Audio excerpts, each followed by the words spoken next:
Saudaraku rahimakumullah. Demi Allah. Demi Allah. Demi Allah tidak akan mulia orang-orang yang menjajah Masjidil Aqsa. Demi Allah, Allah akan menghinakan kaum Yahudi yang telah menjajah Masjidil Aqsa. Demi Allah, Allah akan tunjukkan kemahaperkasaannya. Cepat atau lambat, bahwa mereka akan menderita. Ya Rahman, Ya Rahim.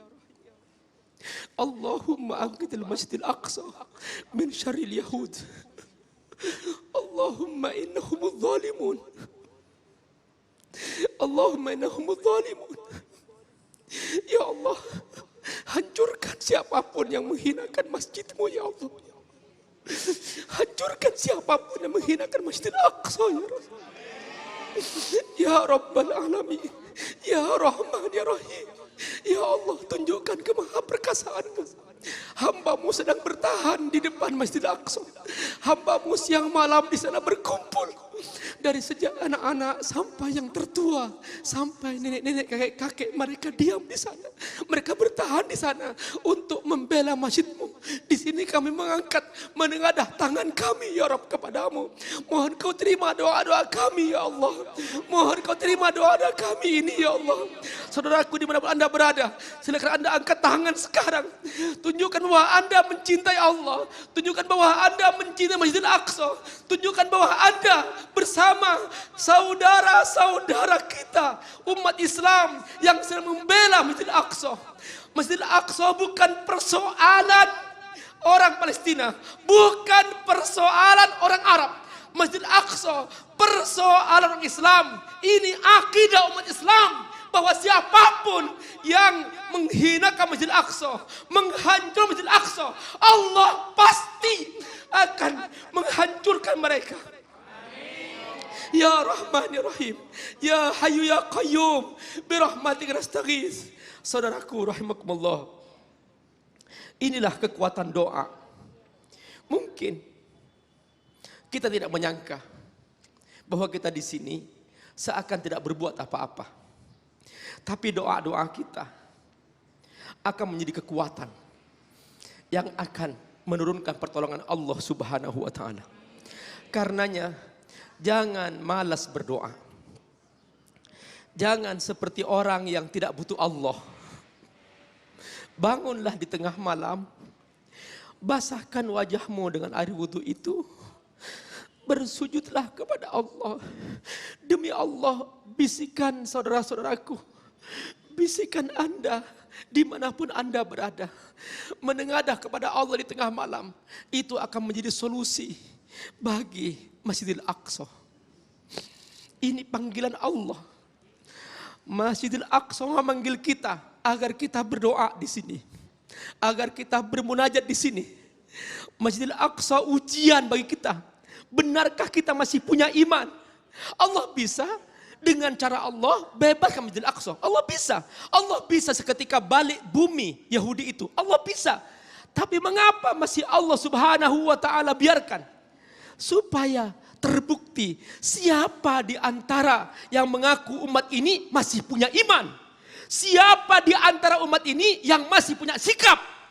Dan siapa yang hanya namanya muslim, tapi ternyata hatinya sudah memihak kepada orang kafir. Tidak mau membela Allah Subhanahu wa taala. Inilah hakikat iman. Dan inilah hakikat doa. Bahwa iman ini bukan sekedar pengakuan. Iman adalah sikap. Ketika seseorang tidak bersikap, maka sekalipun dia sholat, dia puasa. Orang munafik zaman Nabi, mereka ikut sholat, mereka ikut beribadah seperti orang Islam. Tetapi ketika bersikap, mereka memihak kepada orang-orang kafir. Inilah yang disebut orang munafik. Neraka orang munafik, kata Allah, paling bawahnya neraka. Masih lebih rendah lagi daripada nerakanya orang kafir. Bahkan lebih bawah lagi daripada nerakanya iblis. Perhatikan, kenapa? Karena dia menggunting dalam lipatan, membunuh dalam satu sarung. dia seperti orang Islam, tapi perbuatannya menghancurkan orang Islam. Inilah yang Allah benci. Karenanya Allah berfirman, innal munafiqin fid darkil asfal minan nar. Orang munafik Allah akan masukkan neraka yang paling bawah. Perhatikan. Nah, kita harus punya sikap. Minimal kita berdoa. Jika kita punya harta, infakkan harta kita. Berikan kepada saudara kita di Palestina. Mereka membutuhkan doa-doa kita. Mereka membutuhkan dukungan kita. Dan inilah hakikat doa. Apa arti doa itu? Dari kata doa ya doa. Artinya minta. Mengajak. Makanya kata dakwah artinya mengajak. Allah Subhanahu wa taala berfirman, "Wa idza sa'alaka 'ibadi 'anni fa inni qarib ujibu da'watad da'i idza da'an falyastajibu li wal yu'minu bi la'allahum yarshudun." Apa kata Allah? Ujibu da'watad da'i idza da'an. Aku pasti menjawab doa-doa sang hamba yang dia sedang berdoa kepadaku. Jadi kalau datang dari atas ke bawah namanya al-amru. At-talabu minal a'la il adna itu namanya perintah. Tapi at-talabu minal adna il a'la itu namanya doa. Permintaan dari bawah ke atas itu namanya doa.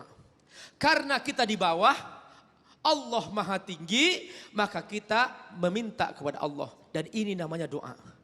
Dan Allah Subhanahu wa taala menjamin bahwa tidak ada doa yang ditolak oleh Allah Subhanahu wa taala.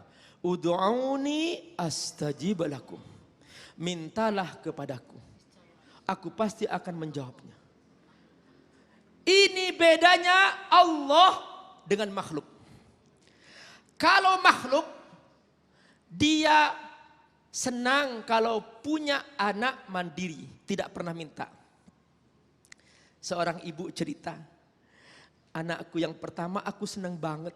Kenapa? Sudah mandiri, nggak pernah rewel, nggak pernah minta-minta. Itu makhluk. Senang kalau punya anak mandiri. Tapi kalau kita dengan Allah, jangan berkata, Bu, kenapa kau nggak berdoa? Aku sudah mandiri dari Allah.